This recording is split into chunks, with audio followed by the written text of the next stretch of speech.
So it's recording. Good. So good morning. Now for the lecture.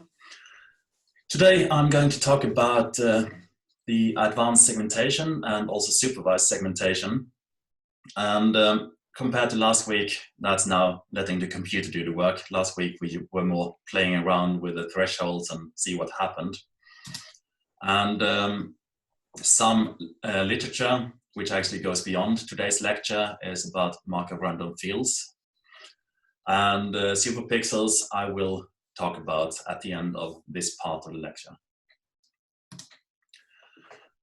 So we have a lot of samples, we have many samples, some are difficult, and mostly when you do this kind of training or segmentation, you need to have some ground truth so you can train and learn your methods in the way you want to work with them.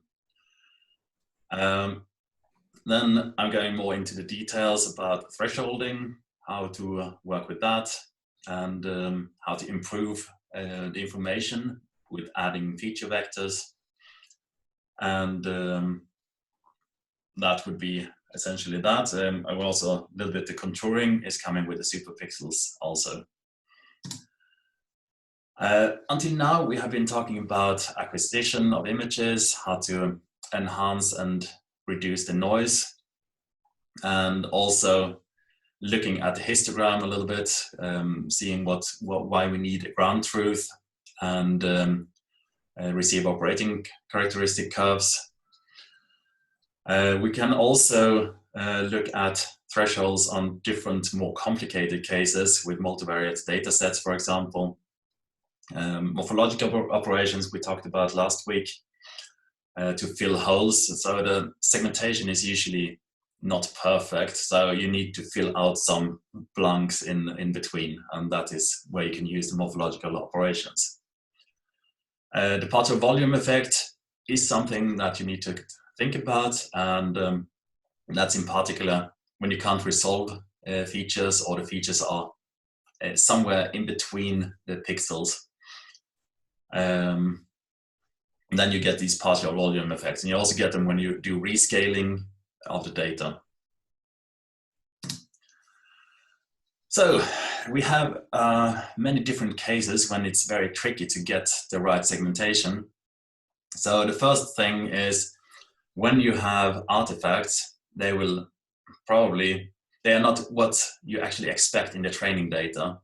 So with that, you will get misclassifications that are a little bit annoying. So the histogram would look something like this, where you have the background peak and you have the sample peak about here.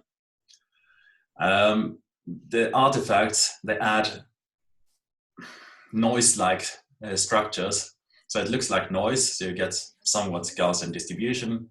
And when you try to apply a threshold on this, you get a lot of misclassified pixels, which you don't want, of course.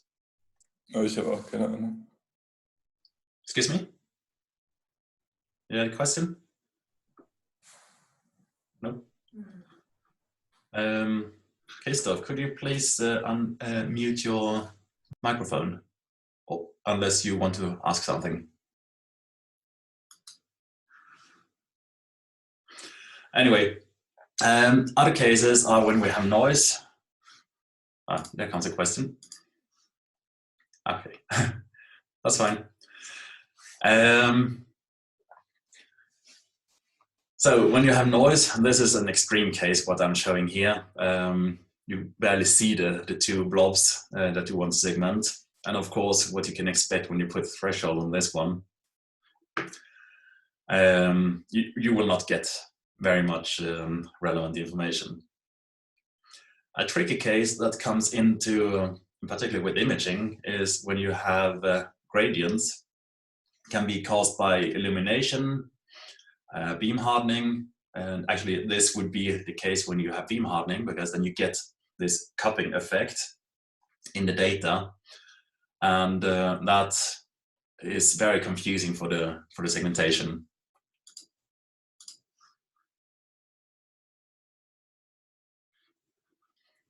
Okay, you only see the code when you open the slides.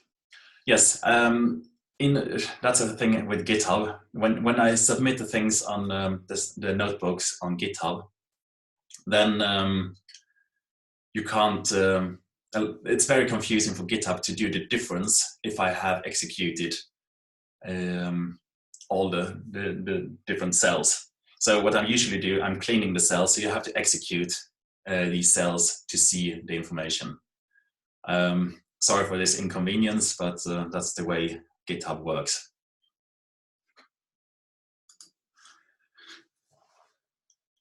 Yeah, coming back to the gradients, we have this gradient, and when you try to apply a single threshold, first of all, looking at this histogram, you would be kind of misled to say that, well, this is the good place for putting the threshold. But in reality, it's not a very good choice. Let's see. You would get threshold about here. And what you can see is that there is a lot of misclassified pixels around it, almost like a geometry. The last case is when you have unsharpness and also noise added. You get a pretty nice histogram, but there is a long bridge here between. This bridge here is confusing in the sense that that is where you don't know really what to put into which class. So normally the histograms would go something like this, having a small overlap, but this overlap, well, that would produce a little bit of misclassification, but not as much as here.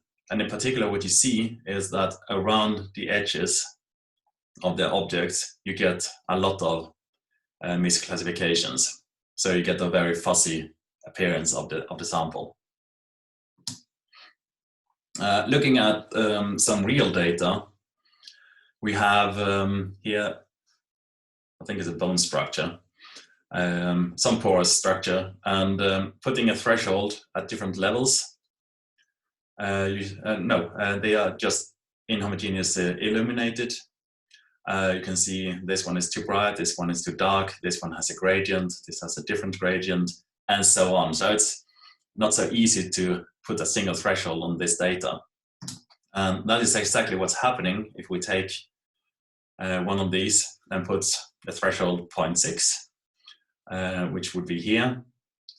And in the different images, you can see that the effect is pretty much confusing. In some cases, you have too little, in some cases, you have too much, and so on.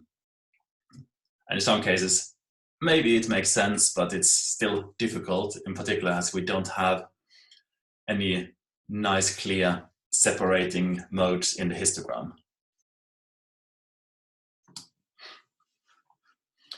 So here is a piece of bone. And in this one, some pieces are easy to find, like these large structures. Other cases, look like these smaller holes, they are much more difficult to find. And of course, in 3D, you have to check also for the connectivity between the different places. So we could use some kind of threshold combined with the size criteria. We know how big the items we want to segment are. But we could also go to more complex features, like looking at that some features need to have some given radius, and that one would also be obscured by partial volume effects, in particular for these small ones. It's very difficult to say, is this one really a hole or not? Another one is brain cortex. Now it's already marked out with some red region. And if you would look at just a grayscale image, it would be very hard for non-experts to really find what is the brain cortex. There are some tiny structures that indicate that this is the place, but this is really hard. And as you can see from the image, the gray levels in this, they are very much the same or within the same distribution. And it's very hard to really find this region just based on a threshold.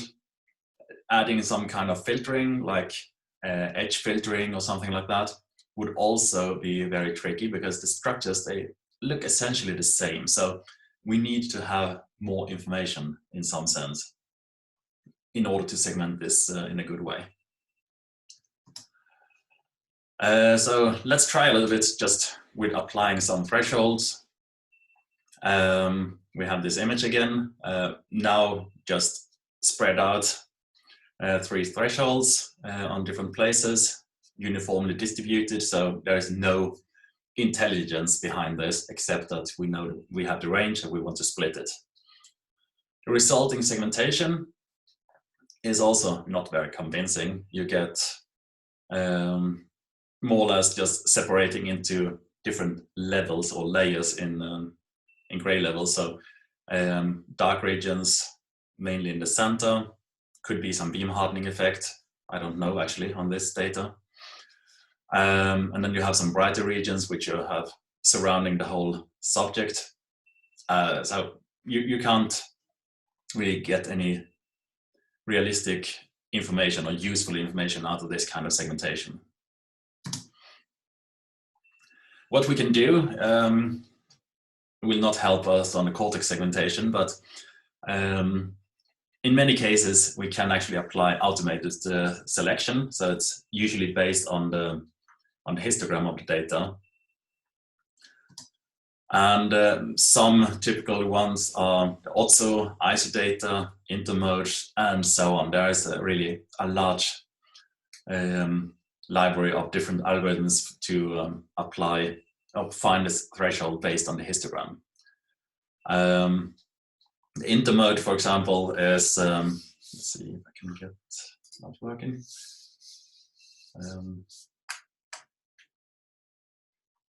Yeah, there it is.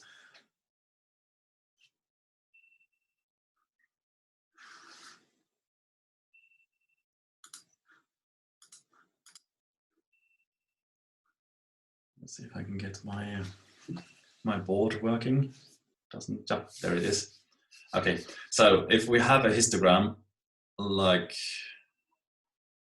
this, the Otso is computing a cost function that more or less finds you a threshold here in between. Intermodes, they go looking at the peaks of those modes and takes the midpoint between them. That also gives usually a pretty decent result for simple data, but then it can go on with more complex data and then you don't know anymore what to do. We can also look at different statistics in the data, looking at statistical characteristics in the image to produce the threshold. And you can also say that the threshold should find structures within some size, say between 200 and 10,000 pixels. And well, of course, we will find those objects, but we will also find a lot more which falls within these criteria. So we have this histogram, which may be a little bit confusing.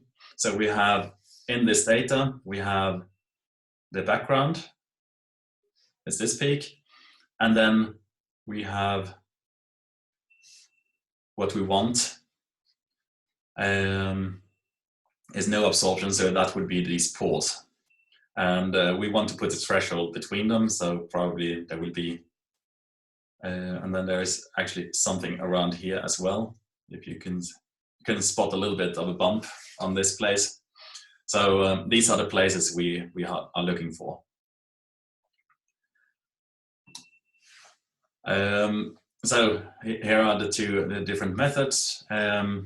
We have, as I said before, the intermode, where you have the histogram, looks for this point between them. So that would be half.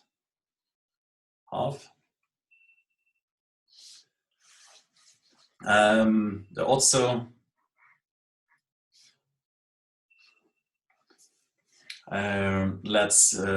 defines a cost function around here, and that is actually optimizing the class variances in between, within the classes it wants to minimize, and between them it wants to spread them as much as possible, and that is what the cost function is giving you. The ISO data is looking at the minimum and maximum value in the image and divided by 2, and that is giving us the threshold. Can also be going down to different details of object and the background, for example. In the different packages we have available in Python, we have OpenCV2, we have scikit-image. There is really a large library of different algorithms, and you can, if you want just to play with it or get the first idea, you can run this try all thresholds function, which goes through isodata, Lie, mean, minimum, also triangle gen. There are different algorithms, and you can see how they really act on the different on the same image, and how they produce the thresholding. And well, most of them, some of them will produce confusing results or not really useful results, while others produce something that looks useful but still maybe not the best choice. So for example, the minimum looks like it gets all these pores, but it missed this one, which also, for example, got. So when you try to select one of these methods, you have to try them through and see which one does the best work on your data. You can also look at what they are designed for. In some cases, they are not really designed to detect the peak between. For example, what it looks like here, the triangle and the yen, they're looking for the upper part of the histogram. So if you have this histogram from the bone data, it looked something like this. And triangle and yen, they look like they put the thresholds around here. While isodata, minimum, and otso and Lie, they put the thresholds in this area. The mean is putting it pretty low, I would say. No, in the middle, probably. So it's putting it on the average point of the data. So depending on what you want and where you have your features, you have to select which algorithm you choose, if you can use a single threshold, which is what I'm going to come to later. There are always the pitfalls. You can do a lot of misclassifications, and depending on the method you choose, you get really what you ask for, and therefore you have to also look, observe what the result is very critically.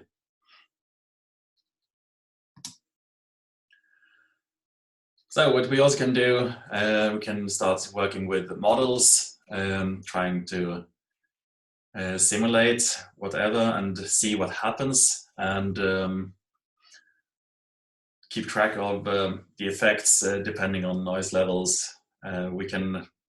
We have to exactly, in principle, explore what the data can do, what happens with the data and the thresholding when you change approach. You can also find out these worst case scenarios. So it's actually coming back to the training validation circle all the time, trying to find what can you accept in the worst case, and then from that your choice comes of the method. So another approach is to take the thresholding one step further. So let's look at the hysteresis thresholding. So we know that some structures, they are very nicely defined, but smaller structures, they are difficult to identify. So looking at this histogram, it's now split into 3 parts. One, which is just a void. One is, say, a zone of confusion, and one is clearly bone material. So that gives us here 2 different thresholds, one at 70 and one at 110. And if we look at the images segmented out of this, combined together, you get here, the green is of course the bone background. And then you get a lot of grays, the obvious pores here.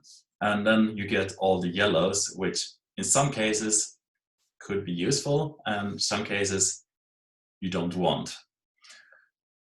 And now is the question how we can combine this, and the solution is now to use the hysteresis thresholding technique.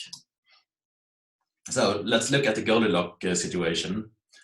Little Goldilocks comes to a house in the forest, and Mama and Papa, and there are tables and beds set, and for 3 persons, or in this case bears, and some is too high, and some is too low, and some is too large, etc., and so on. So Goldilocks ends up in finding baby bears situation in this story. So looking at this in the case of thresholds, we can set threshold at 70, then we would get this. We would miss a lot of things outside. And also within this, you see that there is a lot of misclassification. You want all that's black. If now we set the threshold at 110, you can see that this one is nicely black. But on the other hand, we get a lot of misclassifications outside.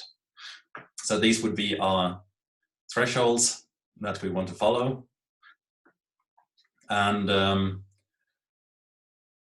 actually, I realize I plotted this one wrong, but it should be more in this area. So on one side, we take it really almost like halfway down from this peak, and on this one, we also take it about halfway down. So in both cases, it's not really good. But now if we combine them with a threshold saying that we take first one threshold and do region growing out to the second threshold, then we get really a nice segmentation out of the data. And oh, sorry for the small one. Anyway, here you can see that we have the case of the strict threshold gives us many holes. Actually, in this case, we do some remove small objects using morphological operations. And then we take the looser threshold and combine these two into one image. And in the end, what we get is this final thresholded image. So with that, we can actually we can find more small objects and also define structures with more confidence. Then we can make it more complicated. So in some cases, we have not only single valued data, but we also have vector data. So each pixel consists of more information. So in the case of digital cameras, we have 3 channels, RGB, on each pixel. MRI produces a lot of vector information, and so on. We have different kinds of imaging modalities that produce more than a single value, and that's difficult for, first of all, using these histogram-based methods, finding something in this multidimensional space.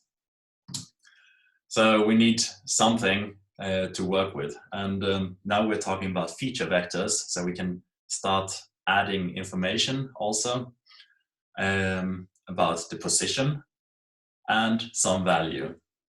And this is very helpful because then you can focus the threshold to the same region, that combines with some values. So looking at this page, the original one is, well, as you can see, very inhomogeneous, illuminated. So a typical case when you put it in the flatbed scanner, try to push down the page, that never succeeds. So you get this kind of inhomogeneous illumination. But what we can do is to flatten the image, the illumination, and that is in this case done using a flattening filter combined of a medium filter to get rid of some noise and a Gaussian filter with a very large kernel. This kernel is really spreading over 40 pixels in each direction, and that's more like gives you a blob on top, and that takes out the background. So it's actually measures the background information and forgets about the text because the text is not so dominant in this case. So with that, we can produce this flattened image, a little bit blurred here, but still it's at least on a flat level. Oops, that wasn't meant to be. So what we also can do now is to add some position information. So our feature vector is now not only the intensity in the image, but also X and Y position. And the output that we are going to train to is if it is text or not. In this case, I managed to get pixels which all are text, but it's not necessarily the case for all pixels. Now, if we look at the histograms for intensity versus the two classes, is text or not, we can see that if it's not text, we have this kind of histogram.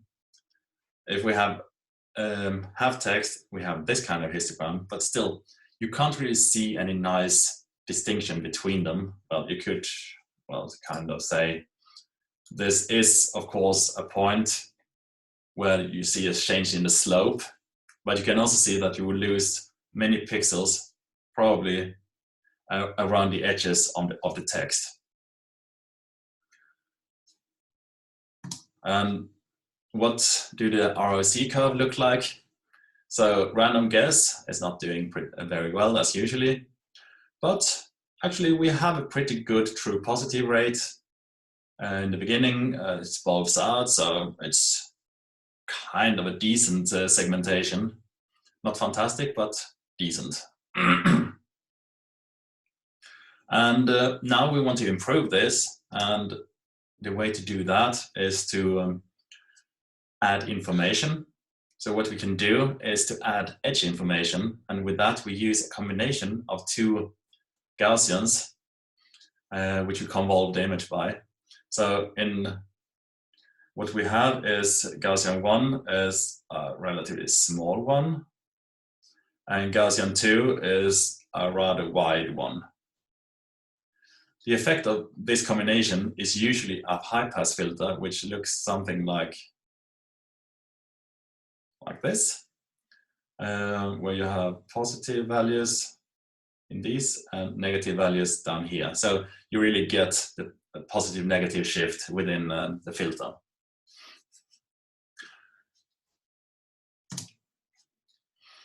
And now we have defined this filter, and see what happens. Still, we didn't do much yet here, so it's just looking at the data still. But now, when we start looking at the histograms, they have changed in shape pretty much in this difference of Gaussian filter. So that seems to, like there is something in it. So let's look at the results on the ROC curve from this, and yes, what we can see is that ROC is actually producing a lot more true positives at low false positive rate. and then, well, there is a little bit hanging here, but then it comes back at pretty good at high rates again. So we actually improved the area under the curve by 0.08, and that's already a good indication that we are on the right track with this filter choice.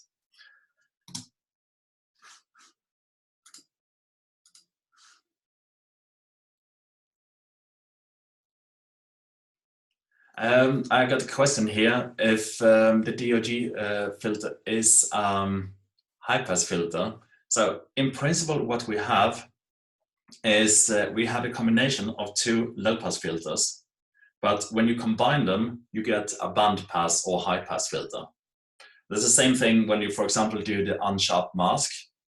Is a similar thing, that you use a low-pass filter and subtract it from the original image, and then you get this high-pass effect that enhances the edges.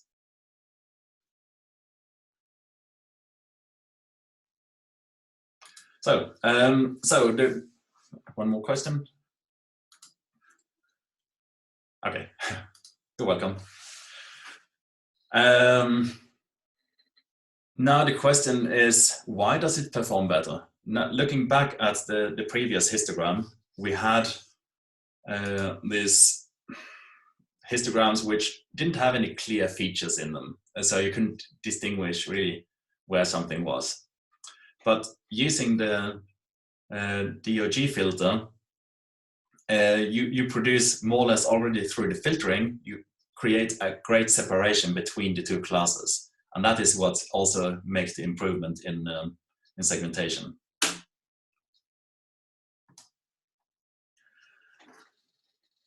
So until now, we have used the histogram and some knowledge, but now let's go on to a different approach, which is the k-means clustering. So clustering algorithms, they try to find clusters of data which have similar properties. So here's one blob and here's another, and so on. The input can be different feature vectors, distance metrics, number of groups you want to segment, and output is what you would expect for it. And one would be to use the distance metric between two vectors. And you can also say we want two groups to segment.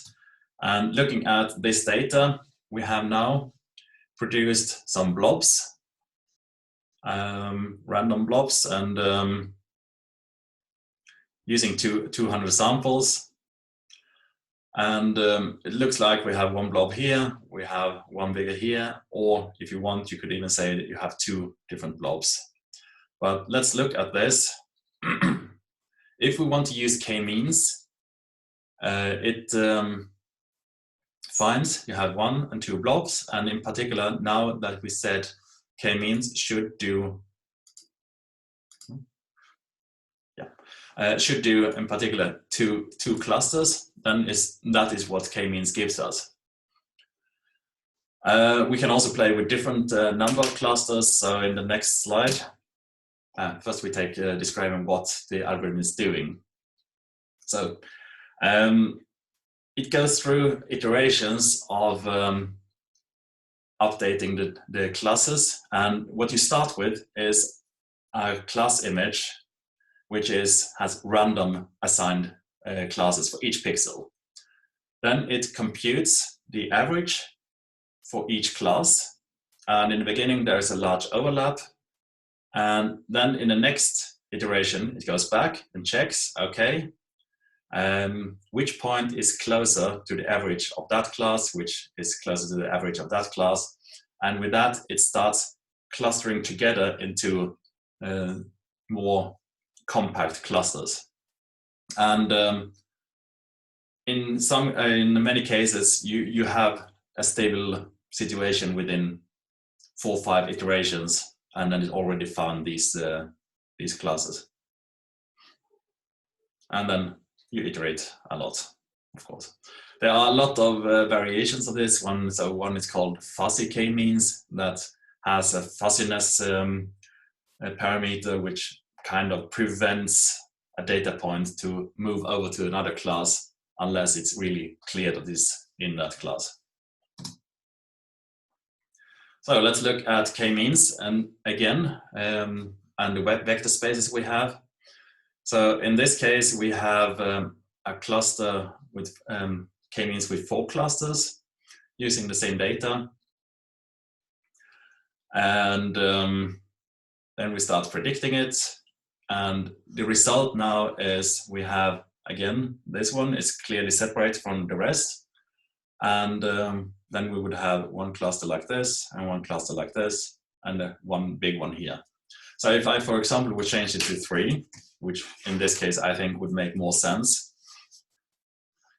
then you can see that there is a nice separation between these 2 classes.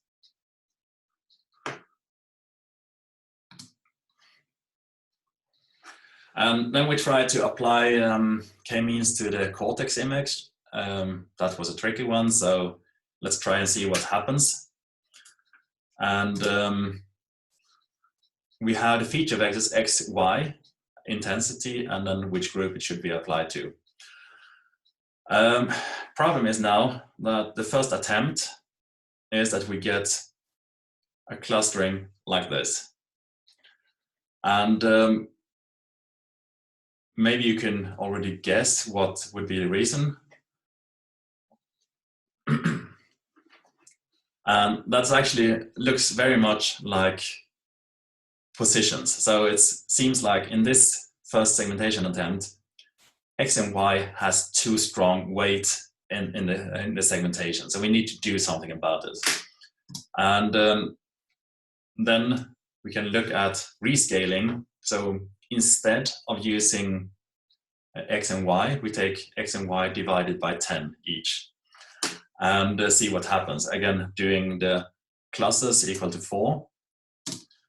And all of a sudden, we start getting something that looks more reasonable, but still it has problems with these dark regions. But anyway, it can now identify, we have the background around here and here, and then we have some outer region, which is the brighter parts. So we are still only sensitive to the intensity, and that makes it hard to get anything much better than this. We can also try different scaling, more clusters, and see what happens then. Well, the cortex is starting to shine out, but still, if you remember from the first slides, the cortex was more into this region of the image. So we still have a pretty large misclassification in this one. Another way of segmenting images is to split images in regions more strictly. And then we come to the quad trees. And what you do is, the principle is you have your original image. In that, you measure the minimum and maximum, or some other metric, which you have to decide. Split it again, and then you can see that, okay, in this region, you still have a large variation. In this one, still also have a large variation, like this one, but this one is just homogeneous white, so that doesn't need to be split. So we have to split all these 3 segments. Then we go on, same checks again. These here, they are constant, so no problem. We don't split them anymore, and then we continue splitting this one yet again, and again, and again. So you can see that around the edges, there is a lot smaller regions than in the large flat regions. So that is what we are aiming for, that we will have regions with more or less homogeneous content. And looking at a real example, we have this grasshopper. And you can see here that out in the background, it's a lot of flat regions. And then around the edges of the bones and the body, you can see that there is a lot of small segments. So what you can use this for is then to identify different regions in the data Afterwards, you can also do merging of these segments. Maybe, for example, you can say that these have the same value, so we can put them into the same class. And taking this into one step further is to work with superpixels, and then you have to say how large area do you want to identify, and you can also say and then the algorithms find small regions. In some cases you can see, like here, they're almost squared, and then when you come to more complex structures, the shape is changing or adapting to the regions. So it's a bit smarter than just the quad tree, and with that you can also get more natural regions. And of course you can say that you want to split it into larger or smaller regions. So that is one of the control parameters. If you want to read more about that, there is DOI to the paper down here. So let's look at an example where we have rock, clay, and pores, and see what happens. First of all, the image looks like this, and just applying our primitive thresholds, which is uniformly distributed. So we have 1, 2, 3, 4 thresholds, giving us 5 classes. It looks like this, and you can see that there is a lot of strange regions marked out. Some may make sense, but for example, if you look in this region, it should be probably something else. So now if we go one step further to look at the superpixels, what they produce is, first of all, larger regions.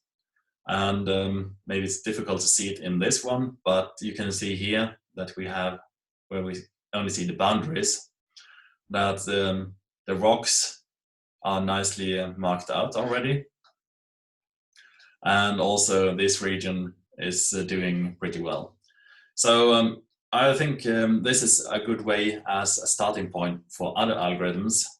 Not really the final one, because if you look here, when we start merging the regions, we can see that there are still some regions that should belong to the same material, but they are anyway not really perfectly segmenting it. And also, if we would make even more segmentation out of it, you can see that in particular around the edges, there are some misclassifications which lead to confusion.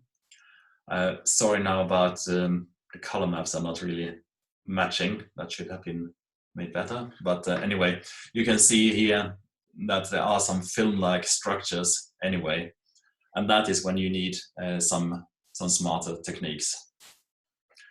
One would be to go to some probabilistic models. So you need to know and expect something from the data, where you have the probability that a pixel is in a class A when we know what we want. So that's always the question when you do Bayesian statistics. You need to know or make some assumptions in advance.